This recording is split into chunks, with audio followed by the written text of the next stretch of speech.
Bienvenue dans cette nouvelle édition de l'Africa Tonight, voici les titres de l'actualité.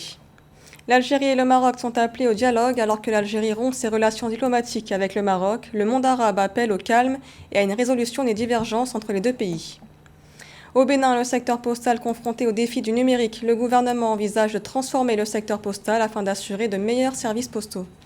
Et puis au Rwanda, la vaccination est désormais ouverte aux adultes de 18 ans et plus, une mesure pour accélérer la campagne de vaccination dans le pays et toucher une plus grande part de la population active.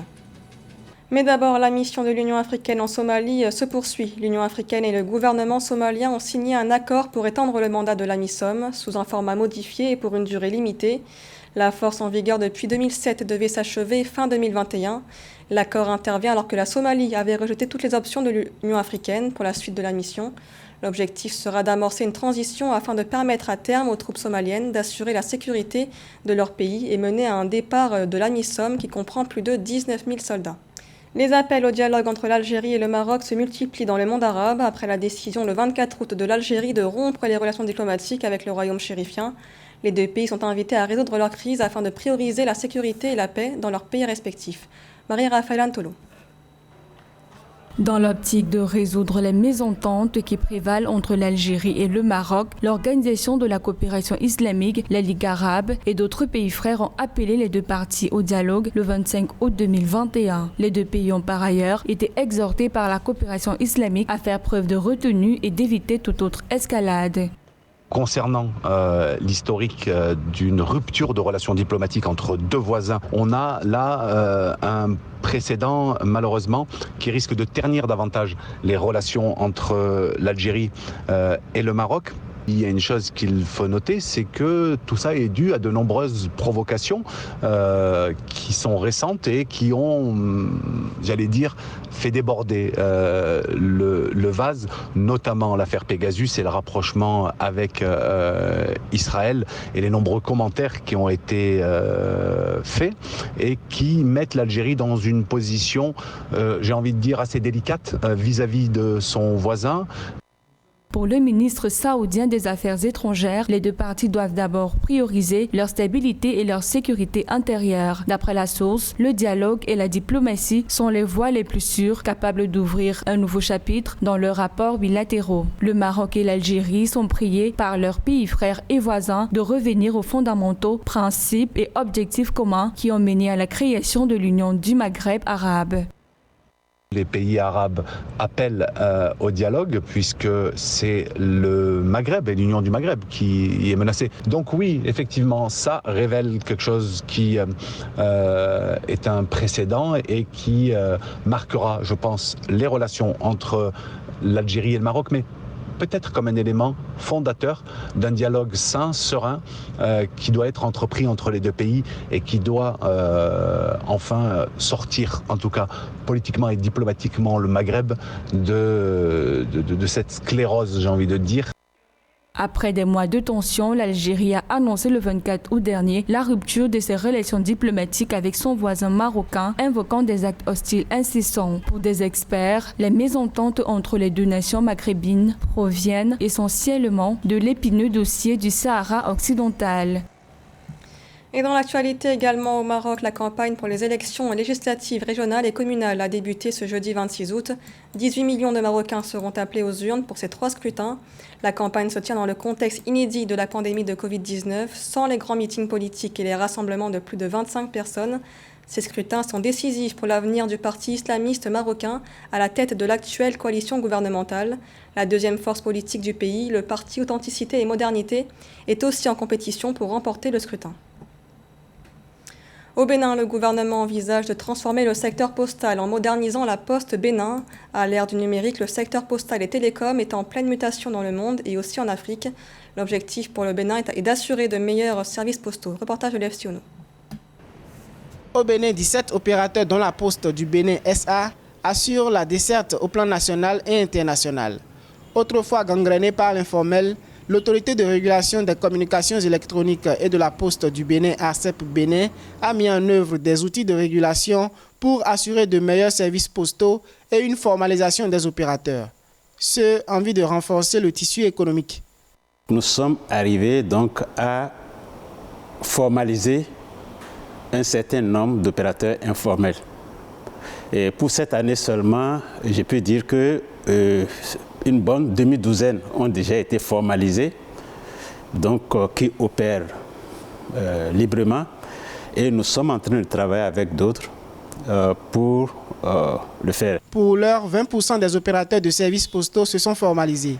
Face aux défis technologiques et numériques, l'autorité de régulation veut se positionner en facilitateur. Numériser les postes, utiliser les services de communication électronique dans la poste, c'est quelque chose qui se fait déjà et c'est quelque chose que l'ARCEP facilite. Si la poste demande des autorisations, par exemple, la poste peut être un fournisseur d'accès Internet. Pourquoi pas? L'ARCEP va faciliter cela. La poste peut se mettre dans la monnaie électronique, le transfert électronique. Pourquoi pas? L'ARCEP va faciliter. Les supports sont là de transmission. Et l'ARCEP fait en sorte que la couverture territoriale soit totale. Et donc c'est à l'avantage, la poste peut utiliser donc ces facilités-là pour étendre ses services et numériser donc ses activités. Selon le rapport 2020 de l'ARCEP Bénin, la valeur du marché postal a gagné 9,8% entre 2019 et 2020. L'exécutif ambitionne de transformer le secteur, moderniser la poste du Bénin SA. Il a récemment décidé que l'entité relèvera dorénavant du ministère des Finances. L'Égypte se classe parmi les références dans le secteur postal. Parmi les plus anciennes au monde, la poste égyptienne se tourne vers le numérique ou encore l'essor des plateformes de e-commerce. Elle partage désormais son expérience avec les pays de l'Union postale universelle, présents au 27e congrès d'Abidjan. Ameneji. Avec plus de 5000 bureaux de poste sur toute l'étendue du territoire national, équivalent à peu près à l'ensemble des bureaux de poste présents dans toute l'Afrique de l'Ouest, l'Égypte est une référence postale. Au fil du temps, utilisant efficacement ses ressources, le pays des pharaons s'est basé sur 3 angles pour réguler sa poste. Entre autres atouts, la culture de l'inclusion financière, la digitalisation, l'essor des plateformes de e-commerce, la cheville ouvrière de la résilience égyptienne observée. Building new branches and new post offices, this is not the only solution. Construire de nouvelles branches et construire de nouveaux bureaux de poste ne sont pas seulement la seule solution. Investing in applications, investing in other ways to reach the client. Investir dans la création des applications et investir dans d'autres solutions afin de pouvoir atteindre les clients. And this is the digitalization is doing for our governmental services. Et c'est ce que la digitalisation fait pour nos services gouvernementaux. Le secteur est riche de 58 institutions gouvernementales qui offrent 58 services en ligne avec un record de 11 millions de transactions par an d'après les chiffres officiels. L'importance accordée à la digitalisation et aux nouvelles technologies est palpable. Yet, the new era of e-commerce is the hope for postal service to do another job, plus the governmental services. Et l'ère de la digitalisation est un espoir pour la Poste et aussi pour les services gouvernementaux. And finally, we are welcoming a relationship, whatever the memorandum of understanding, any kind of collaboration with the respective country. Et bien sûr, nous sommes ouverts à toutes sortes de collaborations avec votre pays respectable. L'Égypte est également le premier pays africain au-dessus du congrès de l'Union postale universelle en 1934. Un choix historique qui lui a sans doute donné un coup d'accélérateur. En 1999, le ministère des Communications et des Technologies de l'Information sera créé, lui permettant ainsi de préparer son entrée dans l'ère du numérique parmi les plus avancés du continent. Le Rwanda ouvre la vaccination contre le Covid-19 aux personnes de 18 ans et plus. Cette 3e campagne de vaccination a pour objectif d'atteindre davantage de travailleurs dans tous les secteurs de l'économie. Le pays espère vacciner 30% de la population d'ici fin 2021. Marie-Raphaël Antolo. Au Rwanda, la 3e phase de la campagne de vaccination contre la Covid-19 a débuté le 23 août 2021. Cette campagne qui se tient à Kigali inclut désormais les personnes âgées de 18 ans et plus contre celles âgées de 40 ans et plus auparavant. D'après le ministère de la Santé, des équipes mobiles se déplaceront de porte à porte pour vacciner les personnes âgées et les personnes à morbidité réduite. Il faut noter ici que le Rwanda, par cette initiative, est à sa 3e phase de campagne de vaccination contre la COVID-19. Le gouvernement rwandais, par cet acte, veut contenir la 3e vague de COVID-19 qui s'est annoncée dans ce pays, avec des situations de recrudescence de plus de 200 cas par jour.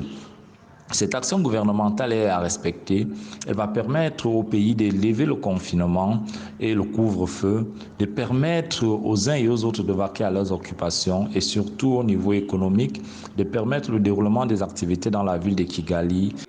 Cette campagne vaccinale veut surtout atteindre les travailleurs de tous les secteurs de l'économie, d'après ce qu'ont fait savoir les autorités en vue d'une reprise rapide de l'activité normale. C'est à Kigali, la capitale économique, que la vaccination a débuté en raison d'une propagation plus accélérée du virus. Au niveau sanitaire, les populations doivent être informées sur le rôle réel de la vaccination, qui est celui de réduire la morbidité et la mortalité au sein de la population rwandaise. La méthode de porte-à-porte employée par le gouvernement ciblera les personnes de plus de 18 ans et permettra d'atteindre les travailleurs de tous les secteurs. Une 3e phase de vaccination est indiquée en ce moment où les variants de SARS-CoV-2 sont de plus en plus détectés dans les échantillons des malades. C'est une action que plusieurs pays devraient entreprendre pour anticiper sur une nouvelle pandémie à variant SARS-CoV-2. L'élargissement des critères à la vaccination intervient après la réception de 200 000 doses de vaccins Sinopharm et l'assouplissement des mesures restrictives. Le gouvernement espère vacciner 30% de la population d'ici la fin 2021. Le 2 août dernier, l'exécutif s'est réjoui d'un recul progressif des infections avec un taux de positivité passé de 10 à 4%. Au 25 août, 1,47 million de doses ont été administrées pour 425 000 personnes totalement vaccinées.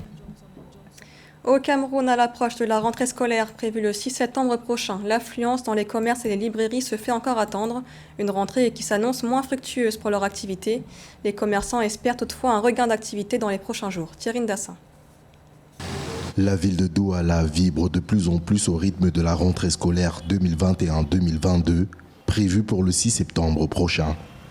Dans le centre-ville de la capitale économique camerounaise, les commerçants de fournitures et accessoires scolaires n'attendent plus que les parents d'élèves.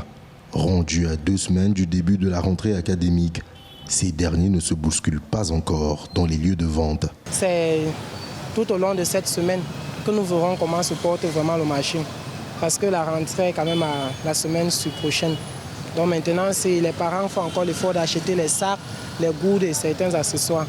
Les cahiers, on verra cette semaine qui est en train de s'écouler.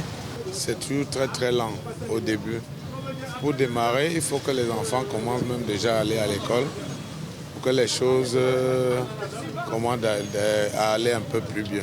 Comparé aux rentrées scolaires précédentes pour ces commerçants, cette rentrée s'annonce moins fructueuse pour leurs activités. Ils ont cependant bon espoir de voir les choses s'améliorer dans les prochains jours. On dirait que chaque année, il y a baisse. Oui, chaque année, il y a baisse parce que quand nous rentrons en arrière, 5 ans en arrière, à ce pareil-là, les parents achètent déjà les livres. Depuis déjà 2 ans, l'année dernière et cette année, la rentrée allait très timide. Je pourrais penser que c'est lié forcément à la crise sanitaire. Mais nous espérons que d'ici la fin de cette semaine, ou la fin du mois. Et je crois que le marché, ça va un peu donner. Vu que les parents aiment toujours, à la dernière minute, viennent parfois se bousculer au marché. Bon, on espère que ça va aller, mais pour le moment, c'est encore très timide. La rentrée académique au Cameroun intervient dans un contexte sanitaire tendu, notamment avec la détection au mois d'août de 14 cas du variant Delta de la Covid-19, dont les villes de Yaoundé et Douala. Ce journal a été réalisé par l'ensemble de la rédaction. Merci de l'avoir suivi. L'information continue sur Africa 24.